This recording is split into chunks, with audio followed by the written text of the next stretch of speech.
The Jews complained that neutrality usually worked against them. Until the very last day of the British Mandate, the Royal Air Force did not cease pursuing the dilapidated ships laden with Jewish refugees sailing towards the shores of Palestine. But while hunting down illegal immigrants in order to deport them to internment camps in Cyprus, they tolerated the infiltration of Arab volunteers and mercenaries across Palestine's borders. The Arabs no longer bothered to conceal their forces in the hills. They even invited reporters and photographers to observe their maneuvers.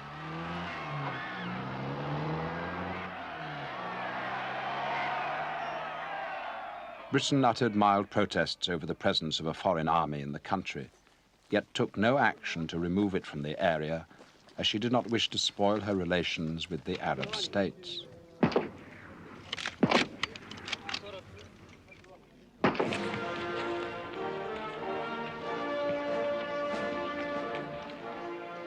On January the 10th, an Anglo-Iraqi pact was signed by British Foreign Secretary Ernest Bevin. Bevin visualized Britain playing a major role in the Middle East. Hence the official announcements that Britain had decided to leave Palestine met with considerable skepticism. The people in the Foreign Office, I don't suppose there was unanimous advice, there never is, but those people who gave that advice, I'm sure, were influenced by their judgment that the Arabs would win the subsequent war.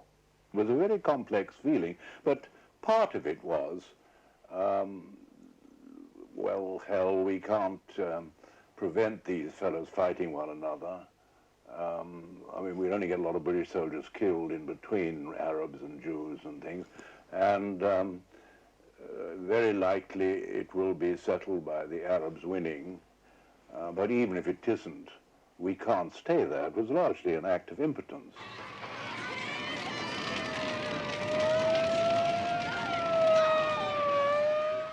The impression that the Arabs had the upper hand was strengthened on March the 1st, when they succeeded in planting a booby-trapped car at the Jewish Agency building. This was the best guarded spot in all Jewish Jerusalem. In this disaster, 13 persons were killed and 70 wounded.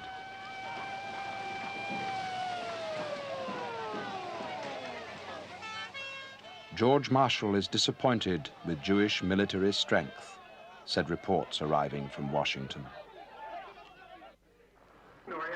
The United States Secretary of State George Marshall now maintained that American support of the partition plan was a mistake. President Truman had great confidence in Marshall, who had been Chief of Staff during the Second World War. At the same time, pro-Arab circles in the U.S. administration, headed by James Forrestal, renewed their pressure on President Truman to prevent the establishment of a Jewish state. I remember one time talking to James Forrestal, who was Secretary of Defense, and he said, Clark, you just don't understand this. It's a question of arithmetic. And I said, what do you mean? He said, well, there are 45 million Arabs and 350,000 Jews. And the 45 million Arabs are going to push the 350,000 Jews right into the ocean. So he said, that's all there is to it. Well, I didn't think it was so, and President Truman didn't think it was so. But Truman kept his thoughts to himself. He let the State Department examine an alternative to the partition plan, which would transfer Palestine to a United Nations trusteeship after the expiration of the British Mandate. I gave orders that nobody was to come to see me and talk about the Palestine affair.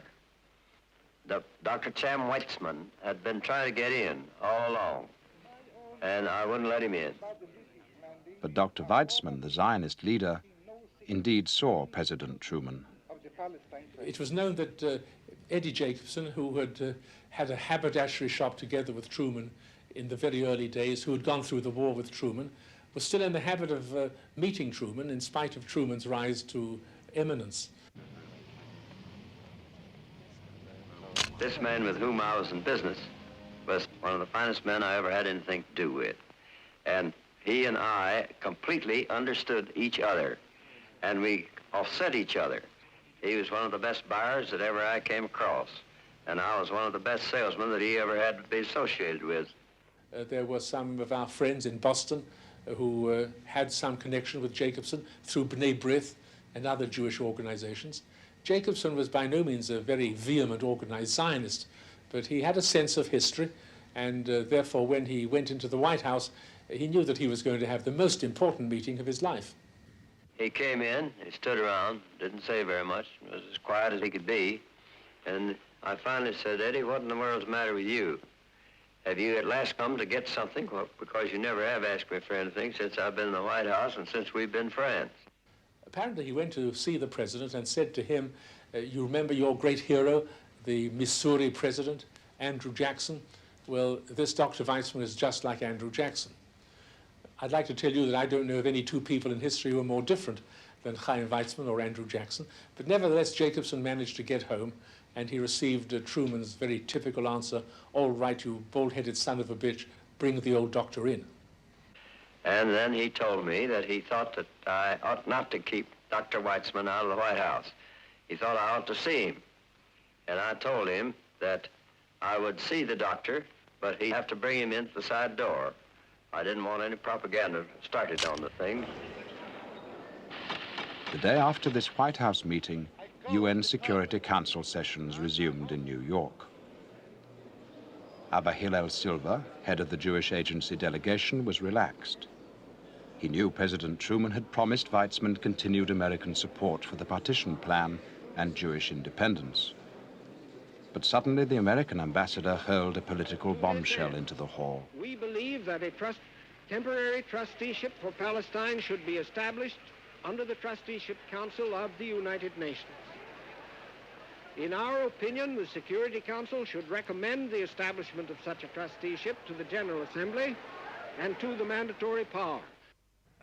The speech that Ambassador Austin made at the UN came as a great surprise to President Truman. I recall the circumstances. He called me very early at home. Maybe it was 6 a.m. The morning after Austin delivered the speech. And he said, "Have you seen the morning paper?" And I said, "No, I was still in bed." And he said, "Get down right away because something's gone very wrong." So I was there maybe within a half hour. And the story told in the paper told about Austin having delivered a speech at the UN the day before in which he stated that the United States supported a trusteeship for the Jewish state rather than partition. That was exactly contrary to the president's position. And he said he did not know how this could happen. And he said, "I don't know what Chaim Weizmann will think of me," because he said, "I saw him just day before yesterday and told him that we would continue to support partition, and he said he must think that I'm an awful liar."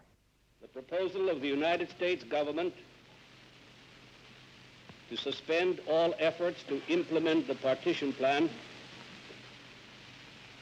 approved by the United Nations General Assembly last November under the leadership of the United States, and to establish a temporary trusteeship for Palestine is a shocking reversal of its position. Up to the last few days, the spokesman of the United States delegation told the Security Council that the American government firmly stands by partition. Both the President of the United States and the Secretary of State have repeatedly, within recent weeks, maintained that the position of the United States on partition remained unaltered.